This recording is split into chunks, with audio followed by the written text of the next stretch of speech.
Selamat datang dalam pemaparan presentasi dari ujian tesis saya yang berjudul Pengaruh bingkai kontrak terhadap kinerja individu dengan narsisme sebagai variabel pemoderasi.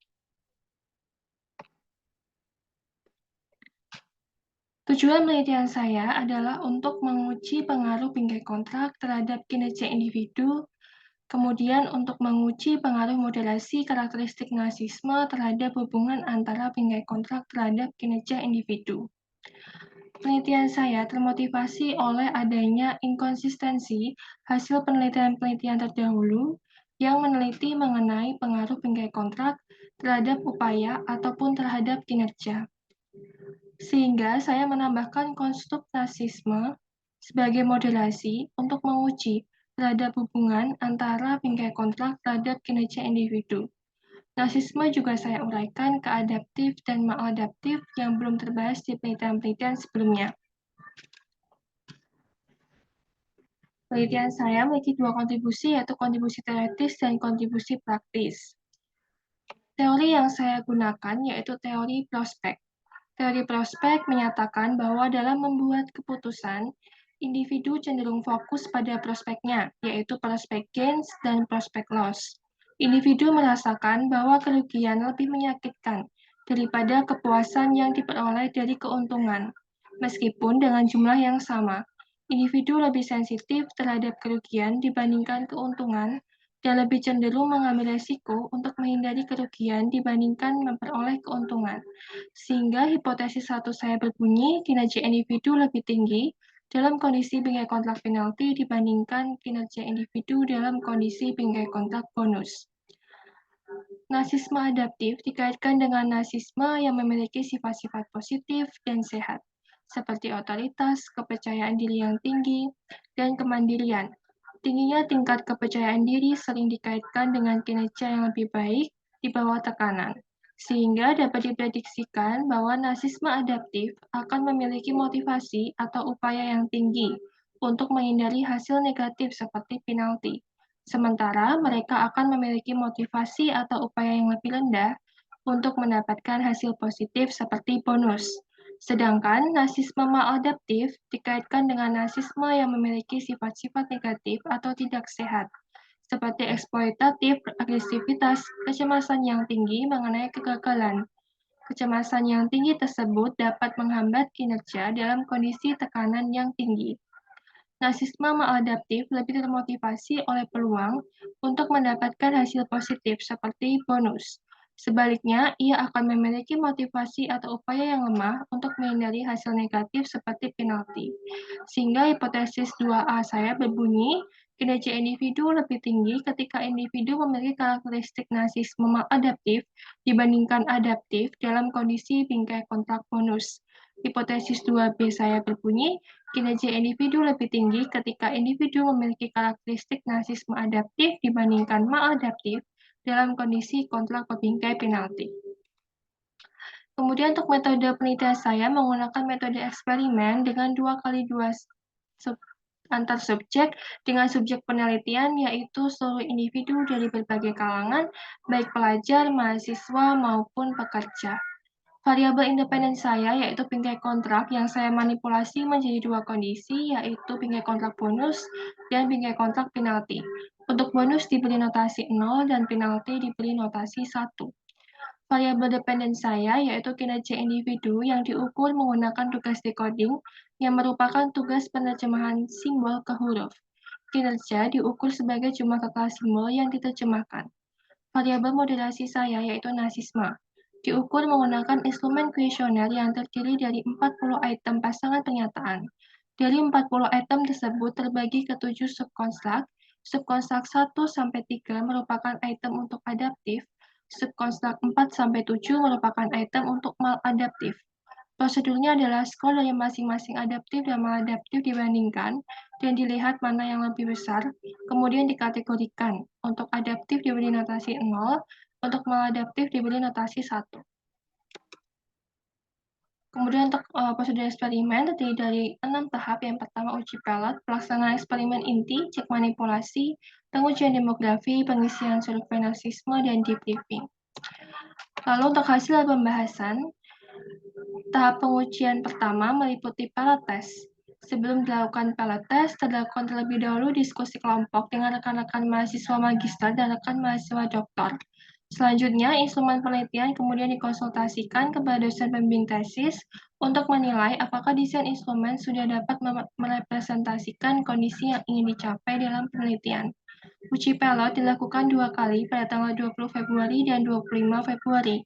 Uji pilot di hari pertama mendapatkan beberapa masukan atau saran terkait kata-kata yang kurang tepat. Setelah diperbaiki, kemudian dilakukan uji pilot kedua. Semua partisipan, baik di uji pilot pertama maupun uji pilot kedua, sudah lolos cek manipulasi. Eksperimen dilaksanakan pada 5 hari yang berbeda. Hari pertama dilaksanakan pada tanggal 26 Februari 2024 di Gedung Magister Sains dan Doktor dengan 23 partisipan. Semua partisipan lolos cek manipulasi.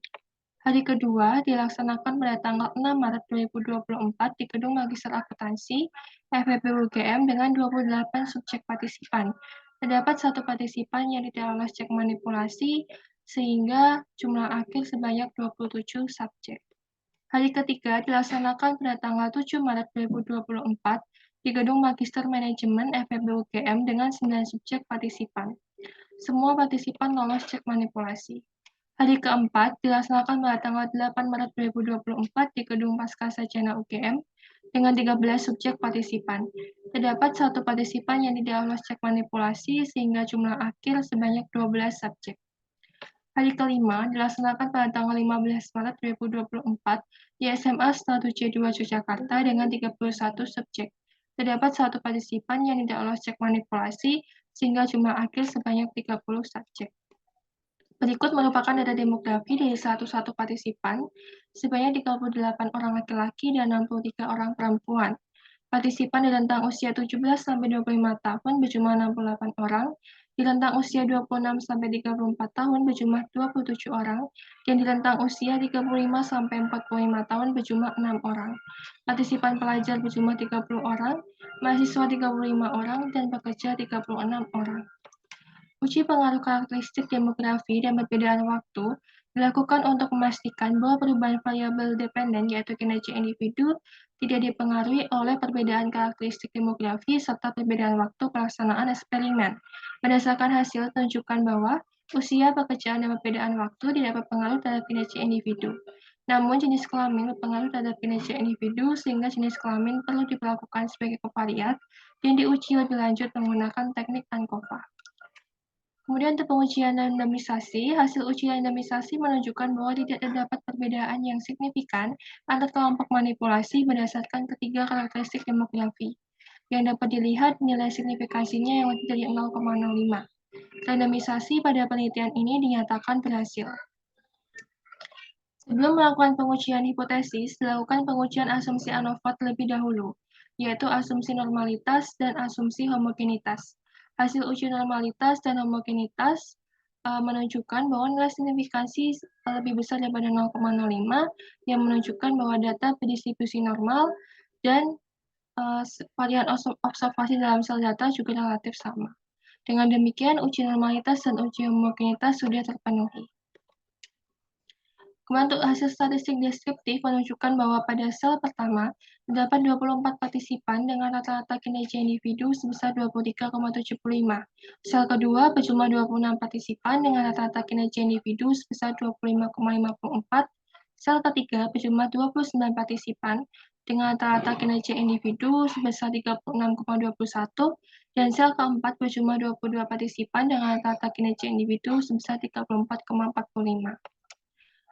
Kemudian untuk hasil analisis menunjukkan bahwa jenis kelamin tidak berpengaruh terhadap kinerja individu, yaitu sebesar 0,296 lebih besar daripada 0,05. Hal tersebut dikarenakan jenis kelamin sudah diperlakukan sebagai kovariat dalam pengujian, maka kemungkinan adanya kesalahan penerimaan hipotesis karena masalah jenis kelamin sudah diminimalkan. Untuk pembahasan hasil, hipotesis pertama memprediksi bahwa kinerja individu lebih tinggi pada kondisi bingkai kontrak penalti dibandingkan pada kondisi bingkai kontrak bonus. Hasil pengujian menunjukkan bahwa bingkai kontrak berpengaruh terhadap kinerja individu dengan nilai signifikansi 0,05 lebih kecil daripada 0,05 dengan nilai 0,00 lebih kecil daripada 0,05. Hasil pengujian rata tulis ANOVA yang tertera pada tabel juga mendukung bahwa pada kondisi bingkai kontrak penalti, rata-rata kinerja individu lebih tinggi dibandingkan pada kondisi bingkai kontrak bonus dengan rata 35,27 pada kondisi penalti, sedangkan pada kondisi bonus rata 24,712. Dengan demikian, hipotesis 1 terdukung. Selanjutnya, untuk hipotesis kedua, memprediksi bahwa karakteristik narsisme memoderasi hubungan antara bingkai kontrak dengan kinerja individu. Hasil pengujian statistik menunjukkan nilai P sebesar 0,024 lebih kecil daripada 0,05, yang menunjukkan bahwa terdapat efek moderasi terhadap hubungan antara bingkai kontrak terhadap kinerja individu. Hipotesis 2A memprediksikan bahwa dalam kondisi bonus, kinerja individu lebih tinggi pada individu maladaptif dibandingkan adaptif. Rata kinerja individu pada individu maladaptif sebesar 25,64, lebih besar daripada individu adaptif dengan nilai rata sebesar 23,78. Dengan demikian, hipotesis 2A didukung. Hipotesis 2B memprediksikan bahwa dalam kondisi penalti, kinerja individu lebih tinggi pada individu adaptif dibandingkan maladaptif. Rata kinerja individu pada individu adaptif sebesar 36,03, lebih besar daripada individu maladaptif dengan nilai rata-rata sebesar 34,51. Dengan demikian, hipotesis 2B didukung.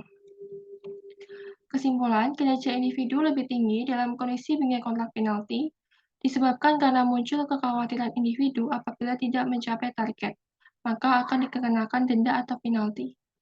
Kemudian, terdapat efek moderasi narsisme terhadap hubungan antara bingkai kontrak dengan kinerja individu. Pada kondisi bingkai bonus, kinerja individu yang memiliki karakteristik narsisme maladaptif lebih tinggi dibandingkan individu yang adaptif. Sedangkan pada kondisi bingkai kontrak penalti, kinerja individu yang memiliki karakteristik narsisme adaptif lebih tinggi dibandingkan dengan individu yang memiliki karakteristik narsisme maladaptif. Penelitian ini memiliki implikasi teoritis dan implikasi praktis. Implikasi secara teoritis, penelitian ini memberikan pengetahuan bahwa pembentukan sistem insentif yang dibingkai dalam kontrak bonus dan kontrak penalti dapat mempengaruhi kinerja individu. Peran moderasi karakteristik narsisme dalam memitigasi pengaruh bingkai kontrak terhadap kinerja individu juga mampu membuktikan hasil yang signifikan yang menunjukkan adanya perbedaan kinerja dalam bingkai kontrak ketika individu memiliki karakteristik narsisme adaptif atau maladaptif. Hal ini mengindikasikan bahwa karakteristik narsisme dapat digunakan sebagai salah satu mekanisme pengendalian untuk meningkatkan kinerja individu.